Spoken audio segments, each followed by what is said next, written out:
Welcome to the Adulting 101 series. This is episode 2. My name is Randall Crouch. I am a licensed mental health counselor with 20 years of experience in treating mood disorders, trauma, helping in relationships, um, all sorts of stuff like that.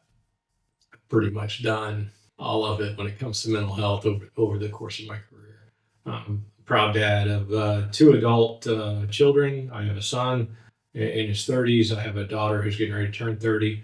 Both of them are very successful in their marriages and very successful in their careers. My son is in IT and does cloud computing stuff that I don't understand, obviously, but he's very good at it. My daughter is in cyber forensics and works for the local sheriff's office where she lives. So like I said, they're very good at what they do, and these are things that I taught them when they were older teenagers coming into their young adulthood. Things are really necessary to understand and know and put into practice. And I have this saying, if you don't know what you don't know. So as you learn these things, you can implement them, and hopefully things get better for you. All right, the course outline, if you want to follow this whole course, we start out with episode 1 with personal hygiene. Episode 2 is setting and achieving goals. Episode 3, which will be released next week, is managing your household. I think this one's really good for young adults to grab a hold of. Like, it teaches you how to set a budget, manage your finances, all that. And the final episode 4, will be 2 things that you'll see here on the course outline. It's going to be interpersonal communication and personal responsibility. Kind of group those together on that slide. So that one will be ready in 3 weeks. All right. So today, setting and achieving goals. We're going to cover the basics of setting goals, tracking the milestones, and making some accountability for that. Why is it important to set a goal that you want to achieve? Rather than just think about it in your head. If I say in my head, I want to save, let's say $500 by the end of 3 months, that's all good and well. And some people can do that. Some people can set that goal in their head and they can do it. But most of us can't. Most of us need cheerleaders to help us out, people to keep us on the straight and narrow path, and to kind of hold us accountable for that. And that's where this accountability comes in.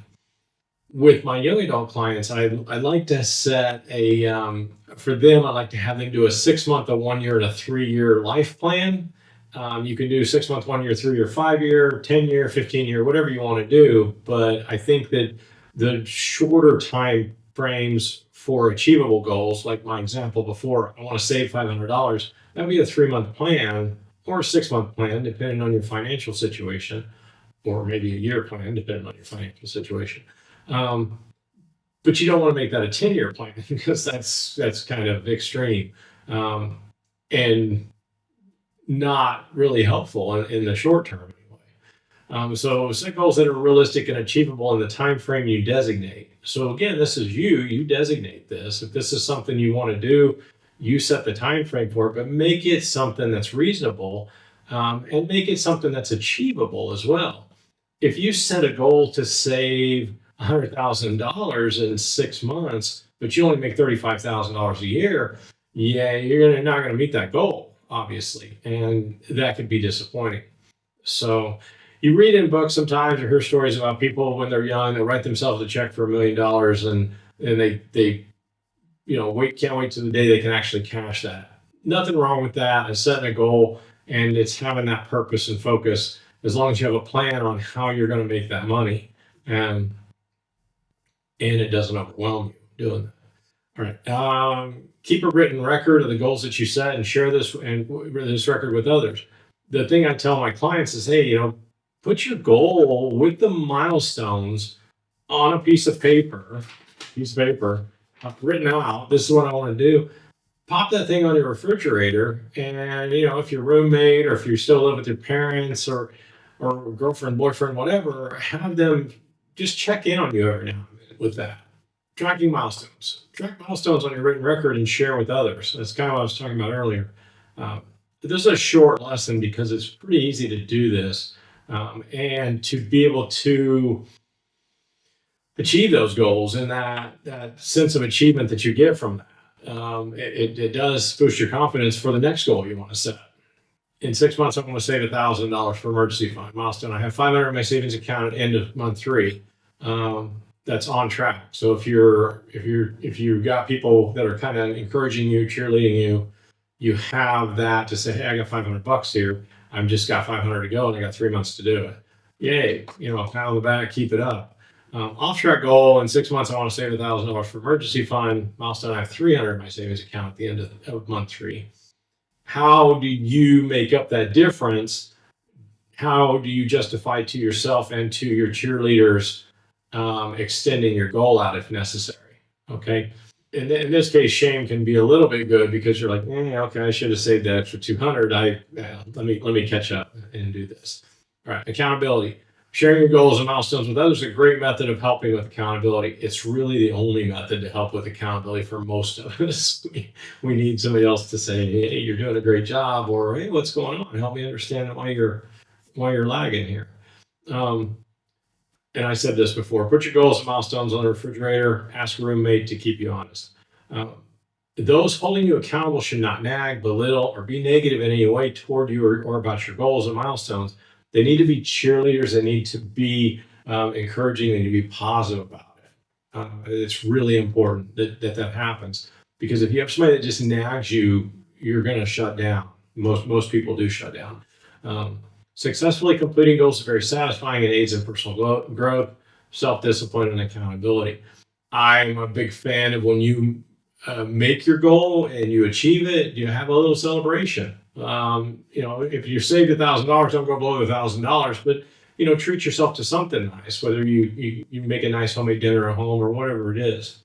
All right, this is a summary, so this is the last part, but I just want to give you a real life example. So in September 2022, my wife brought me to Italy for the first time, and I fell in love with this country, and in particular the region we live in now, which is Umbria.